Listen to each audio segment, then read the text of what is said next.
자, 사랑하는 유튜브 구독자 여러분들 반갑습니다. 신킹입니다. 자, 오늘은 오랜만에 찾아온 원피스 매운맛 인물 탐구 시간입니다. 자, 오늘 탐구할 대상은 도플라밍고입니다. 바로 들어갑시다. 자, 이름은 도플라밍고, 별명은 천자차고요. 패밀리 사이에서는 도피라고도 불리죠. 나이는 2부 기준으로 41살입니다. 키는 305cm, 그리고 천룡인 출신이죠. 우리가 코라손으로 잘 알고 있는 그 돈키호테 로신한테의 형이기도 합니다. 루피에게 격파당하기 전까지는 돈키호테 패밀리의 수장이며 또 칠무회를 겸하고 있었고, 동시에 드레스로자 국왕직도 겸하고 있었습니다. 도플라밍고의 이 트레이드 마크는 첫째로 선글라스, 그리고 그 홍학 코트, 분홍 색깔 그 홍학 코트 있죠. 그게 이제 트레이드 마크고요. 그리고 악마의 열매 능력은 다들 아시죠? 실실 열매, 초인계 실실 열매 능력자입니다. 기본 정보는 여기까지 알아보고 좀 더 세부적으로 들어가 볼게요. 이 도플라밍고는 워낙 할 말이 많은 인물이다 보니까 분량을 최대한 줄여보겠는데 과연 몇 분짜리 영상이 나올지 모르겠네요. 도플라밍고의 별명이 좀 많아요. 앞서 말한 천야차, 패밀리 사이에서는 도피, 그리고 블랙마켓, 어둠의 시장에서는 조커라고도 불렸죠. 이 어둠의 세계, 브로커의 역할을 했던 게 도플라밍고예요. 조커라는 이명으로 무기부터 해가지고 악마의 열매, 노예, 심지어 섬까지 사고 파는 그런 장사를 해왔어요. 이게 해석만 알아서 해적이라고 소개되었지, 사실상 마피아라고 보는 게 맞아요. 이런 범죄 집단은 마피아의 패밀리로 보는 게 맞고, 실제로도 돈키호테 해적단이 아니라 돈키호테 패밀리로 자주 소개가 되었었죠. 이런 패밀리 하는 게 실제로는 이 마피아적인 그런 이름이거든요. 실제로는 카포네 패밀리라든지 이런 실제 마피아 집단이 있죠. 카포네 하니까 또 갱배지가 생각나는데, 갱배지는 완전하게 이 외관이라든지 그런 것 자체도 아예 마피아를 염두에 두고 만든 그런 인물이고, 돈키호테, 도플라밍고 같은 경우는 모르겠어요. 컨셉은 마피아가 아닌데 하는 행동이나 조직 구성 이런 것 자체는 완전히 마피아스러운 그런 모습을 보여주었거든요. 그래서 이 하나의 마피아 패밀리 같은 돈키호테 패밀리가 만들어지는 이야기는 과거 해상에서 꽤나 자세하게 다루어졌었어요. 이런 빌런, 악당 캐릭터의 과거, 그 해적단의 창설 스토리, 이런 게 이렇게까지 자세하게 다루어진 거는 현재까지도 그렇고 도플라밍고가 유일할 겁니다. 그러면 이 스토리를 좀 짚고 넘어가면서 얘기를 해볼게요. 다들 아시는 스토리이기 때문에 간략하게 짚고 넘어가겠습니다. 어린 시절 도플라밍고는 천룡인이었어요. 원피스 세계에서 천룡인이면 말 다 했죠. 고생할 거 없이 그냥 누릴 거 다 누리고, 하고 싶은 거 다 할 수 있는, 현실로 치면 로또 1등을 100번 당첨될 수 있는 기회를 얻은 것보다 훨씬 좋은 그런 진짜 선택받은 인간이었죠. 그런데 이 돈키호테 도플라밍고의 아버지, 돈키호테 호밍, 이 호밍은 이 천룡인 신분을 내려놓고 마리조아를 떠났어요. 이 호밍 같은 경우는 좋게 표현하자면 되게 순수하고 순진한 사람이었고, 나쁘게 표현하자면 세상 물정 모르는 멍청이였다라고 저는 평가하고 싶습니다. 단지 평범한 사람으로 살고 싶다는 이 소박한 꿈, 그 꿈만 본 거죠. 그걸 진짜로 실행했을 때 자신이 어떤 것을 감당해야 하고, 자신뿐만 아니라 가족들이 어떤 것을 겪게 될지, 어떤 것을 감당해야 할지, 적어도 일반인들이 천룡인들에 대해 어떠한 감정을 가지고 있는지 정도만 알았어도 그런 선택을 하진 않았겠죠. 결국에 어떻게 되었습니까? 천룡인이었다는 게 알려지고 호밍의 가족들은 엄청나게 핍박을 받아요. 집도 불타고 사람들에게 노출이 되면 또 두드려 맞고, 결국 쓰레기장에서 음식물 쓰레기를 먹으면서 2년 동안 버팁니다.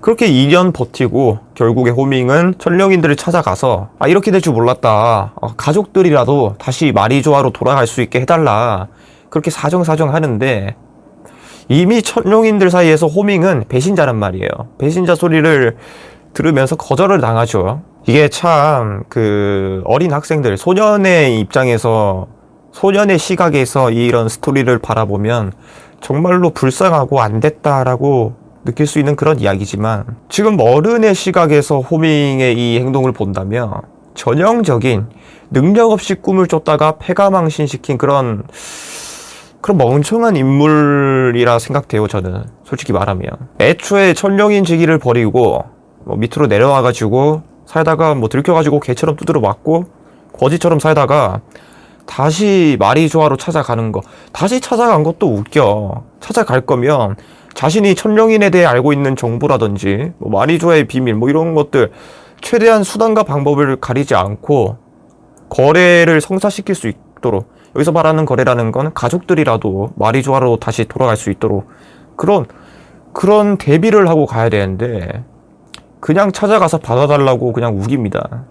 정말 좀 생각이 없다, 멍청하다, 이런 생각이 들어요. 저는 솔직히 말하면 앞서 말했듯이 뭐 좋게 표현하면 순수하고 순진한 거겠지만 그렇습니다. 뭐 아무튼 거절당하고 이후에는 돈키호테 일가를 붙잡은 마을 사람들이 이들을 향해서 얘들 잡아가지고 묶어놓고 그리고 돌파 매질도 하고 그러면서 거의 뭐 처형식 비슷한 뭐 그런 걸 진행을 해요. 이때 이제 도플라밍고의 폐왕색 패기가 발현이 되죠.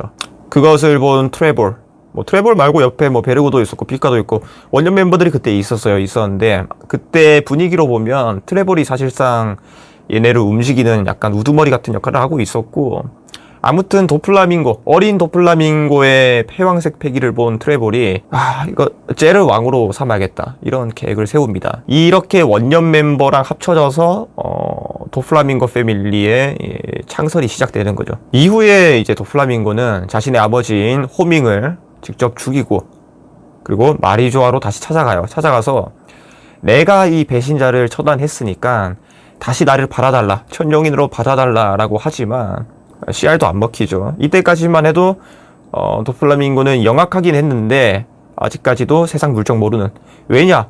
마리조아에 있었으니까. 그동안 자라온 게 마리조아고, 솔직히 마리조아에서 나고 자라면 좀 우리가 일반적으로 생각할 만한 그런 상식이 쌓이겠습니까? 그런 세상 물정을 모르게 되죠. 호밍은 좀 심했던 편이고, 도플라밍고는 그나마 자신이 호밍을 죽이고 배신자를 처단했다는 그런 명분을 만들어서라도 갔지. 호밍 같은 경우는 그냥 가가지고 생태를 썼으니까. 뭐 아무튼 도플라밍고가 뭐 명분 때문에 그렇다고 하지만 아버지를 죽이는 그런 천하의 개 쌍놈들이 할 만한 그런 폐륜적인 행위를 어린 시절에 이미 저질러 버렸죠.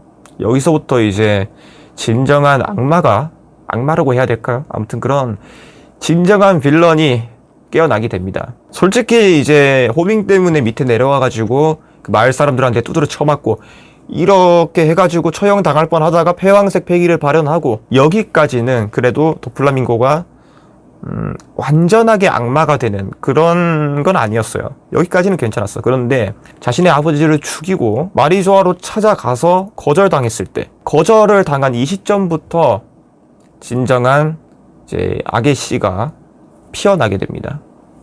이 시점부터 도플라밍고한테 어떠한 목적이 생겨요. 그 목적이란 천룡인들이 지배하는 이 세계를 멸망시키겠다라는 그런 목적, 다짐, 그런 것들이 생겨나게 됩니다.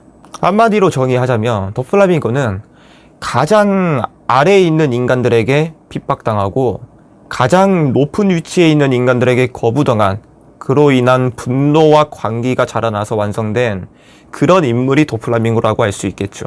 뭐 이후에 로신한테, 코라순이죠, 로신한테와 재회를 하고 한참 뒤에 뭐 트라팔과 로를 만나고 이런 이야기들은 생략하겠습니다. 지금 중요한 건 이 인물 탐구에서 가장 중요한 부분이 도플라밍고가 어떻게 그런 악인이 되었고, 물론 뭐 태생부터 조금 악인적인 면모가 있었어, 어린 시절부터. 근데 그거는 이해가 가능해. 마리조아에서 뭐 가르침 받은 게 그런 거니까. 인간들을 노예로 부리면서 인간들을 무슨 뭐 개돼지 보듯이 하고 생명에 대해서, 인간의 생명에 대해서 경시하고 그런 거는 그때 당시만 하더라도 도플라밍고는 보고 자란 게 그거니까 그걸 보고 배웠으니까 이해를 해요. 이해를 하는데 진짜 악인이 된 거는 이제 자신의 아버지를 죽이는 행위와 그걸 명분 삼아서 갔다가 천룡인들에게 거절당하면서 자신이 이제 더 이상 어디 속할 수 없는 자신이 속할 수 있는 곳이라고는 이 돈키호테 패밀리밖에 없다라는 걸 깨닫고 점점 광인이 되어가는 그런 부분이 중요했기 때문에 어린 시절 이 앞부분을 말한 거고, 트라팔가로를 만나는 거, 뭐 코라손, 로시난테를 만나는 거, 이 부분은 뭐 생략하겠습니다. 다 아시는 부분이고, 이것까지 설명하면 너무 길어질 것 같아요. 오페오페 열매 사건이라든지 이런 것까지 하면 너무 길어질 것 같아서 아무튼 답으로 넘어가겠습니다. 이 도플라밍고라는 인물은 패밀리를 굉장히 아끼는 인물입니다. 정말 아껴요. 다른 분들은 어떻게 생각할지 모르겠지만 정말 이 아낀다는 게 마피아 보스로서, 정확하게 보스라는 게 어떤 게 보스인지를 정말 잘 나타내주는 게 도플라밍고거든요. 뭐 루피처럼 무모한 상황에서도 목숨을 걸고 동료를 지켜낸다, 구해낸다, 이런 행동을 하지 않습니다. 말 그대로 마피아 보스로서 좀 더 이성적이고 좀 더 냉혈하게, 냉철하게 마피아 보스의 모습으로서 부하를 아낀다는 거지, 앞서 말씀드린 대로 무슨 뭐 루피가 목숨 걸고 동료를 구하듯이 그렇게 아끼는 건 아니에요. 아닌데 실제로 도플라밍고는 그 패밀리로 인정한 인물, 즉 간부 정도 되는 인물들이죠. 어느 정도 자신이 패밀리에서 인정한 인물이 계획에 실패하든지 아니면 어디서 두드러 쳐맞고 온다든지 이랬을 때 뭐 꾸짖거나 야단치진 않습니다. 오로지 그 배신 행위, 배신을 했을 때만 아주 엄벌에 처하죠. 뭐 이러한 모습만 보고 도플라밍고가 수하를 아낀다, 부하들을 아낀다, 동료들을 아낀다라고 할 수 있겠냐라고 할 수도 있는데, 이 도플라밍고가 그 마피아 조직적으로 마피아 보스의 모습으로 동료들을 아끼는 모습을 보여줬던 그런 모습들이 몇몇 있어요. 그 베르고가 마지막에 도플라밍고에게 무전을 할 때 도플라밍고는 진심으로 베르고에게 말합니다. 미안하다, 그리고 지금까지 수고했다, 그런 말을 해주었어요. 이때 뭐라 말로 설명하기 힘든 그런 게 좀 느껴졌어요. 아, 도플라밍고가 자신의 수하들을 진정으로 아끼긴 하는구나. 아, 지금까지 부하들을 뭐 버리고 도구로 사용하는 그런 악역들과는 조금 다르구나. 정말 실제 마피아 보스 같은 그런 느낌이 들었어요. 그리고 실제로 도플라밍고는 폐왕색 패기의 보유자예요. 이 악역들 중에서 개인적으로 가장 폐왕색 패기 조건에 부합하는 인물, 가장 부합하는 인물로 그려진 게 도플라밍고가 아니었나 싶기도 해요. 왜냐하면 폐왕색 패기는 왕의 자질을 가진 인물들에게 부여가 되는 그런 패기인데, 돈키호테 패밀리의 간부들을 보면 도플라밍고를 진심으로 왕으로 만들려고 했어요. 모네 같은 경우도 죽기 전까지 도플라밍고에게 진심으로 충성을 했었죠. 뭐 다른 인물들도 도플라밍고를 진짜 영보스로 떠받치고 따르면서 진심으로 따랐어요. 어떤 뭐 공포에 사로잡혀가지고 따른 게 아니라 진짜 진심으로 충성을 했던 게 도플라밍고의 간부진들이에요. 물론 그 뭐 밑에 있는 간부 밑에 있는 쫄병들, 쫄따구들은 뭐 어쩔 수 없이 공포심도 있고 뭐 그런 거에 의해서 도플라밍고 패밀리에 속해 있었을 가능성도 있지만, 적어도 간부들은 도플라밍고를 진심으로 따랐단 말이에요. 그리고 애초에 이런 수직적인 이 마피아 패밀리의 이 조직 구조에서는 도플라밍고 입장에서는 간부들에게만 충성을 받으면 돼요. 그 간부들은 그 밑에 직속 부하들에게 충성을 받으면 되고, 이런 피라미드식, 어떻게 보면 계급 사회거든요. 여기도 이런 조직도. 그렇기 때문에 도플라밍고가 굳이 뭐 일개 잡졸들, 쫄병들한테까지 그런 충성심을 받을 필요는 없었죠. 이런 조직 구조상 뭐 만 백성들, 온 쫄병들한테 다 존경을 받는 거는 흔히 말하는 성군, 진정한 폐왕색 패기의 보유자들에게 어울리는 거고, 도플라밍고 같은 경우는 애초에 성군도 아니고 악역이고 빌런이기 때문에 이 정도에 그치기만 하더라도, 저는 개인적으로 지금까지 나온 악역들 중에서 도플라밍고가 폐왕색 패기 이 조건에 정말로 가장 들어맞는 인물이 아니었나 싶은 그런 생각이 들어요. 그래서 한마디로 도플라밍고는 폐왕색 패기의 조건, 이 왕의 자질을 충분히 지니고 있었던 그런 보스였다라고 평가할 수 있겠습니다. 자, 그리고 이제 도플라밍고의 전투력에 대해서는 좀 말이 많은데, 일부 같은 경우는 거의 뭐 넘사벽, 측정 불가로 나왔었죠. 정상결전에서도 뭐 조즈를 일시적으로나마 통제한 것도 어느 정도 있었고, 실질적으로 이 전투력이 제대로 된 전투력이 공개된 거는 드레스로자 편이죠. 물론 펑크 해저드에서 쿠잔을 만나기도 했는데 제대로 큰 전투를 하지는 않았고, 이 드레스로자 편에서 전투력이 다 공개가 되었죠. 아무래도 드레스로자의 최종 보스가 도플라밍고였고, 개인적으로 저 같은 경우는 도플라밍고가 원피스 역사상 가장 끈질긴 보스가 아니었나 싶어요. 그리고 이 드레스로자 에피소드를 보면 어떻게 보면 도플라밍고가 진짜 거의 원맨쇼를 했거든요. 누가 이렇게 말하죠.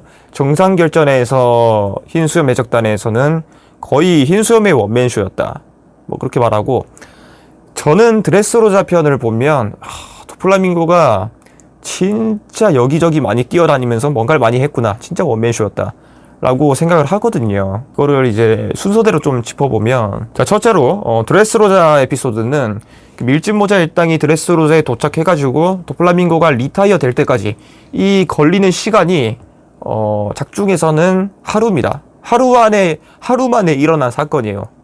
하루 만에 일어난 사건이고, 그래서 드레스로자의 밀짚모자 일당이 도착한 그 순간부터 도플라밍고의 행적을 좀 보면은, 일단 그린비트에서 로우, 이쇼, 도플라밍고 이렇게 3파전이 일어나요. 사실상 도플라밍고랑 이쇼랑 같은 편은 맞는데, 뭐 싸울 때는 좀 같은 편이라는 느낌보다는 3파전 느낌이 났었죠. 원래 명분상으로는 이쇼가 칠무회인 도플라밍고를 도와서 로우를 잡는 이런 그림이 그려져야 되는데, 실제로는 이쇼가 도플라밍고를 어시스트 했다기보다는 은근히 도플라밍고한테 공격도 퍼붓고 이랬어요. 그래가지고 도플라밍고가 이런 말을 하죠. 이 새끼 미친 새끼네.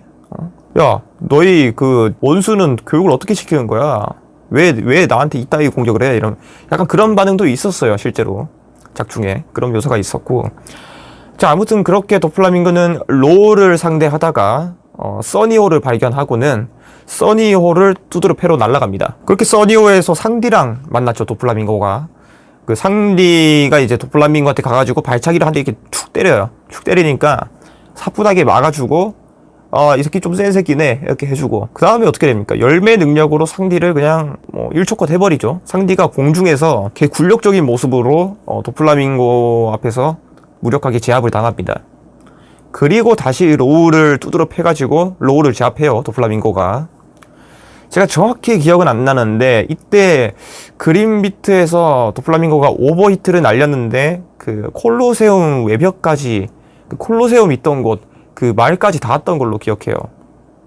굉장한 전투력으로 묘사가 되었었죠. 아무튼 이렇게 로우를 두드러 패가지고 제압을 하고, 이후에 그 조로랑 키네몬이 로우를 구하기 위해서 달려드는데, 조로는 이쇼한테 막히고 키네몬은 뭐 로우한테 도달하긴 했는데, 이때 도플라밍고가 키네몬을 또 두드러 패죠. 저지를 하죠. 이후에 이제 왕궁에 와가지고 그 퀴로스가 또 덤벼들어요. 도플라밍고한테. 그래가지고 목을 치는데 그게 분신이었어요. 마리오네트라는 그 도플라밍고의 신실열매 능력인데 그게 분신이었고, 이후에 본체가 나타나가지고 키로스한테 발차기를 날리죠. 이때 그 발차기가 사실 뭐 발차기가 아니라 능력이 섞여가지고 무슨 참격처럼 뭐 뒤에 있는 건물들을 다 베어버릴 정도로 강력한 발차기가 나갑니다. 물론 키로스는 루피 덕분에 멀쩡했고요. 그리고 그 이후에 이제 우리가 아는 그 세장, 도플라밍고의 그 말도 안 되는 그 세장, 도플라밍고 능력이 말도 안 되는 게 좀 몇 개가 있어요. 저는 세 개를 뽑고 싶은데, 첫째가 이제 세장, 그 다음에 두 번째가 드레스로자에 있는 모든 사람들에게 기생실 쓰는 거, 모든 사람들을 조정하는 거, 기생실로. 그 진짜 말도 안 되는 개 오버밸런스 스킬이죠. 그리고 나머지 하나가 마리오네트. 분신을 막 존나 계속 만들어. 저는 도플라밍고 능력이 그 세 개가 진짜 개 사기였다라고 봅니다. 그러니까 아무튼 간에 이때부터 이제 세 장을 쓰면서 루피와의 전투가 시작이 됩니다. 물론 바로 싸운 건 아니고 중간에 루피가 막 떨어졌다가 그 피카 능력으로 인해서 막 떨어졌다가 막 다시 와가지고, 아무튼 간에 이제 루피랑 로우 2대1 매치가 되죠. 루피, 로우, 그리고 도플라밍고 이렇게 2대1 매치가 우리가 잘 아는 그 장면들, 엄청나게 분량을 차지 많이 했던 그 루피, 로우 대 도플라밍고 2대1 매치가 시작이 됩니다. 근데 누구는 그런 말을 해요. 이때 트레볼이 옆에서 어시스트를 했으니까 이거 2대1이 아니라 2대2 매치 아니냐라고 하는데, 사실 이때 트레볼이 뭐 별로 큰 도움이 됐습니까? 옆에서 응원단장 수준이었지 거의 한 게 없어요. 중간중간에 트레볼이 좀 깝죽거리긴 하는데 그게 뭐 별 크게 영향도 없었고, 저는 완벽하게 루피 로우 대 도플라밍고 이렇게 2대1 매치로 보고 있습니다. 자, 이 2대1 매치에서부터 제가 아까 제일 처음에 말했죠. 도플라밍고가 개인적으로 원피스의 악역 중에서 가장 끈질긴 에피소드 보스였다라고 생각하는 이유가 이 2대1 매치에서부터 이제 시작이 됩니다. 정말 말도 안 되는 그런 끈질김과 전투력을 보여줬어요. 그 당시에는. 일단 첫째로 그 세 장을 계속 유지하면서 2대1 매치를 진행을 했죠. 일단 이것부터 말이 안 돼. 이 세 장을 쓰는데 어느 정도 에너지를 소비한단 말이에요. 뭐 로우가 오페오페 열매 능력을 쓸 때 뭐 자기가 어느 정도 체력을 소비한다는 그런 뉘앙스가 있었고, 악마의 열매 능력자가 능력을 쓸 때는 자기 체력을 깎아 먹으면서 쓰는 건 맞아요. 맞는데 이 세 장 같은 경우는 그 범위 자체가 드레스로자 전력을 감싸고 위력 또한 엄청났었죠. 일반적인 뭐 칼로도 부서지지도 않고 조로하고 이런 애들이 와가지고 막 막았는데도 안 돼. 그 엄청난 강도의 실을, 엄청난 위력의 스킬을 광범위하게 쓰면서 루피하고 로우가 도플라밍고를 2대1로 다구를 치는데도 도플라밍고가 밀리질 않아요. 세 장을 유지하면서. 그래가지고 루피하고 로우가 좀 꾀를 써가지고 기가 막히게 또 감마 나이프를 이제 시전해가지고 꼽는데 성공합니다. 도플라밍고의 배때기에다가 감마 나이프를 꼽는데 성공해요. 여기서 또 다시 한번 도플라밍고의 개사기적인 그런 끈질김, 그런 능력이 또 나왔죠. 아니, 자기 내장이 찢어졌는데 실로 꼬매 능력으로 응급처치를 합니다. 뭐 완전하게 치료는 못하더라도 이런 응급처치까지 가능하다는 거는, 야, 이게 그때 당시 그 장면을 봤을 때 이게 도플라밍고 진짜 최종 보스급인데 이런 생각이 들 정도로 놀랬었어요. 그때 좀 얘를 어떻게 이기지? 이런 느낌이 들 만큼 얘가 진짜 칠무회 중에서도 탑티어는 탑티어다, 저는 그런 느낌을 받았었거든요. 그 도플라밍고의 능력 활용이 진짜 원피스 캐릭터들 중에서 거의 보여준 걸로는, 지금까지 보여진 원피스 캐릭터들의 이 악마의 열매 능력을 활용하는 데 있어서 도플라밍고는 저는 개인적으로 거의 뭐 최상급이라 봅니다. 진짜 세 손가락 안에 들 정도로 능력 활용을 보여주지 않았나. 이 능력 활용 얘기가 나왔으니까 능력 활용을 좀 짚고 넘어갈게요. 도플라밍고의 능력 활용은 일단 뭐 구름에다가 실을 걸어가지고 날라댕기는데 이걸 어느 정도로 날라댕기냐면 드레스로자 자기 왕궁의 안방에서 펑크 해저드까지 날아갑니다. 계속 구름에 실을 걸어가지고 그거를 밟고 이동하면서 가는데 그게 펑크 해저드까지 이동이 가능할 정도로 개사기죠. 그리고 기생실, 아까 말씀드린 그 기생실을 이용해서 자기보다 전투력이 낮은, 좀 컨트롤할 수 있을 만한 그런 약간 조밥쩌리들을 컨트롤할 수 있어요. 자기가 이제 마음 먹으면 그 정상결전에서는 그 조주까지도 잠시 동안 움직임을 멈추는 그 정도의 능력 활용을 보여줬었죠. 그리고 뭐 아트보스 같은 경우는 완전히 지배당해가지고 자기 팀킬하고 그런 모습도 보여줬었고. 근데 이 기생실이 한두 명 조종하는 게 아니야. 드레스로자 전역에 있는 사람들에게 기생실을 꽂아가지고 이러면서 조종하는 그런 모습을 보여줬죠. 이게 진짜 개사기라는 거죠.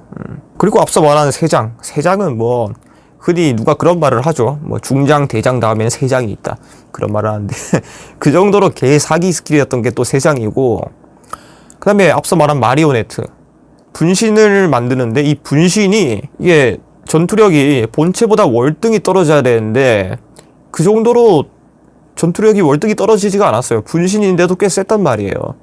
이거 뭐 분신 뭐 개수 제한이 있는 것도 아니야. 계속 만들어. 칼빵을 또 맞았는데 실로 꿰매가지고 자가치료가 가능하네. 손에서 뭐 실을 뽑아내가지고 타격하는데 이게 한 방 한 방이 무슨 뭐 대포급, 그 다음에 발차기에서 실을 섞어 쓰는데 한 방 한 방이 웬만한 참격급. 미쳤죠. 거기다가 열매 능력을 각성까지 했네. 뭐 주변을 실로 만드는 능력까지 있네. 이거는 원피스 세계관 내에서 능력 활용으로는 저는 도플라밍고가 세 손가락 안에 들지 않나. 사실 저는 지금까지 캐릭터들이 보여준 그런 능력 활용이 있어서는 저는 도플라밍고를 1등으로 주고 싶어요. 솔직히 말하면. 근데 뭐 루피 같은 경우도 능력 활용을 좀 잘 하긴 했죠. 그런 개쓰레기 같은 고무 능력으로 기어까지 발견해내고 기어 포스 뭐 이런 것까지, 그러니까 그런 능력 활용이 괜찮긴 한데, 그래도 이 도플라밍고가 단순하게 이 실이라는 이 초인계 능력으로 이 정도까지 보여주는 거는 진짜 능력 활용이 미쳤다. 원피스 세계관에서 거의 탑 티어다, 탑급이다 라고 저는 생각합니다. 그래서 이제 전투 얘기를 계속 하자면, 아까 거기까지 했죠. 감마나이트 맞고 실로 꿰매가지고 응급처치하는 거. 그래가지고 응급처치를 해서 아직 완전하게 회복된 건 아니에요. 그냥 응급처치만 한 상황에서 로우를 리타이어 시킵니다. 로우를 리타이어 시키고 이때부터 이제 루피가 기어 포스를 보여주죠. 사실 이때 루피가 기어 포스를 사용하고 잠시나마 도플라밍고를 압도하는 모습을 보여주긴 했어요. 근데 루피 입장에서는 기어 포스가 풀리는 순간 진짜 좆대거든요. 그 힘을 앞당겨서 쓴 거야. 어떻게 보면 도핑이라고 해야 되나? 뭐 그런 건데, 그렇게 루피 입장에서는 힘을 앞당겨서 무리하게 해가지고 기어 포스로 도플라밍고를 찍어 누르면서 싸운 거기 때문에, 이 도플라밍고 입장에서는 루피의 기어 포스가 끝나는 것만 기다리며 그 시간만 버티면 되거든요. 그래서 솔직히 저는 이때 연출을 보고, 야, 이게 루피가 기어 포스 10분 안에 진짜 도플라밍고를 압도적으로 압도를 하면서 이겨내고, 루피도 기어 포스가 풀리고 탈진하고 뭐 이런 양패 구상으로 가겠구나 싶었는데 그게 아니었어요. 도플라밍고가 전투가 길어지니까 갑자기 능력 각성을 보여주면서 갑자기 또 대등하게 싸웁니다. 기어 포스라. 근데 루피 입장에서는 씨발 내가 지금 기어 포스 끝나면 좆되는데, 얘가 나랑 대등하면 안 되는데, 지금 그런 기분이 들겠죠. 이거 좆됐다 이거. 이런 기분이 들겠죠. 물론 도플라밍고는 루피의 기어 포스가 뭐 제한이 있는지는 뭐 예상하지 못했겠지만, 아무튼 그래가지고 도플라밍고는 능력 각성을 보여주고 루피의 기어 포스에 대항해가지고 버텨냅니다. 저는 드레스로자를 애니로도 다 봤거든요. 애니로 본 게 더 기억이 남네요. 아무튼 루피의 기어 포스가 풀릴랑 말랑 하면서 뭐 계속 막 느낌표 존나 뜨면서 루피가 고통스러워하면서 전투를 이어나가다가 진짜 풀리기 직전에 레오 바주카를 적중시킵니다. 그래가지고 도플라밍고가 그 절벽에 그 팔 이렇게 벌리고 큰 대자로 해가지고 쳐박히죠. 그래서 이렇게 끝났구나, 도플라밍고전이 이렇게 끝났구나 싶었는데 안 끝나. 그 벽에 이렇게 꼬라박혀가지고 이렇게 의식을 살짝 잃어있던 도플라밍고가 갑자기 웃으면서 부활을 합니다. 그 장면 아직도 생각나네요. 그 벽에서 손을 이렇게 빼니까 바위가 부서지면서 두두두둑 하면서 도플라밍고의 눈이 빨갛게 변하면서 웃으면서 부활하는 그 장면. 이거는 오다 센세가 얘를 어떻게 잡으려고 지금 여기서 끝나야 되는데, 레오 바주카 맞고 끝났어야 정상적인 전개인데, 아니 이게 안 끝난다고? 이런 느낌이었어요. 저는 솔직하게 그런 생각이었어요. 저는 얘를 여기서 왜 또 부활시키지? 얘를 리타이어를 시켜 여기서 끝내야 되는데 어떻게 끝내려고 얘를 또 부활시켜? 루피는 이제 패기를 다 써가지고 그 영향으로 인해서 루피는 이제 거의 뭐 싸울 수도 없는, 일어서는 것조차 힘들 정도로 탈진을 해버렸는데, 여기서 도플라밍고를 누가 이기나, 그냥 좆된 상황이었죠. 그래서 어떻게 합니까? 콜로세움 애들이 나와가지고 도플라밍고 길막하고, 그 해설자 가츠 있죠. 콜로세움 해설자 가츠가 루피를 업고 뛰고 도망 다니고, 그것도 안 돼가지고 나중에 비올라랑 레베카가 나와가지고 시간 끌고 그러고 있고, 로우는 옆에 숨어 있고, 뭐 진짜 모든 이들이 힘을 합쳐가지고 시간을 끌어가지고 루피가 다시 패기를 회복합니다. 결국에는 루피가 이 킹콩건을 쓰고 도플라밍고를 마무리하죠. 이게 이제 만화로 보거나 애니로 봐도 상당히 분량이 길어가지고 잘 와닿지 않을 수가 있는데, 이렇게 지금 말로 들으니까 도플라밍고 당시에 진짜 굉장히 오래 버텼고, 그리고 사실상 아주 불합리적인 그런 싸움을 했다. 1대1 매칭이라기보다는 애초에 시작할 때부터 로우 루피의 2대1 다굴빵을 맞으면서 시작을 했고, 그 전에도 플라밍고는 혼자서 그린 비트까지 가가지고 설치고 다녔고, 키로스도 만나고, 뭐 그 전에도 도플라밍고는 체력이 좀 빠져있는 상태였고, 거기에 플러스로 3장까지 시전하면서 3장을 유지하면서 끝까지 유지하면서 2대1 매치에서 로우를 완전히 리타이어 시키고 루피의 기어 포스를 견뎌내면서 나중에는 이제 능력 각성으로 대등하게 싸우다가 레오 바주카 맞고 뒤질 뻔 했는데 살아나고, 루피는 완전히 리타이어 돼서 그 콜로세움 애들하고 뭐 여러 명이 와가지고 모든 이들이 힘을 합쳐서 시간 끌어가지고 겨우겨우 이겨낸 게 도플라밍고라는 말이죠. 그래서 저는 이 도플라밍고 전에서 루피가 도플라밍고를 이겼다라고 표현하는 게 좀 그래요. 당시에 루피가 도플라밍고를 이겼다기보다는 모든 이들이 힘을 합쳐서 도플라밍고를 몰아냈다라고 보는 게, 그렇게 해석하는 게 맞는 것 같아요. 이게 어떻게 뭐 순수하게 루피 혼자서 1대1로 진짜 맞다이 까가지고 이긴 거라고 보기에는 저는 좀 힘들다고 보거든요. 뭐 그렇습니다. 제 개인적인 생각이고요. 자, 그리고 이제 도플라밍고의 캐릭터성에 대해서 좀 얘기를 할게요. 제 개인적인 생각으로는 이 정도의 캐릭터성이라면 칠무회가 아니라 이 전투력을 좀 버프를 해주고 사왕급으로 올려서 이후의 스토리에 등장시켰어도 충분한 캐릭터였다라고 봅니다. 일단 출신부터가 원피스에서 거의 뭐 최상급이라 볼 수 있는 거의 최상급 신분인 천룡인 신분이죠. 그리고 패왕색을 보유한 그런 인물들 중에서도 진짜 왕의 모습을 보여준 캐릭터. 여기서 말하는 왕이라는 거는 뭐 드레스로자 국왕이라서 그런 게 아니라 도플라밍고의 부하들이 진심으로 그를 따르었던 그런 면모를 얘기를 하는 겁니다. 간부들, 뭐 베르고라든지 트레볼도 그렇고 베이비5나 뭐 다른 인물들 전체가, 간부들은 도플라밍고를 진짜 왕으로 모셨죠. 그 왕의 자질이 있기 때문에 가능했던 거고, 또 빌런 중에 진짜 빌런이라 할 수 있을 만큼 그 악랄함과 잔혹함, 전형적인 그 악당 빌런, 그런 모습을 보여줬어요. 샹크스를 제외하고 나머지 그 빌런에 속하는 사왕들, 걔네들은 뭐 티치나 빅맘, 카이도우죠.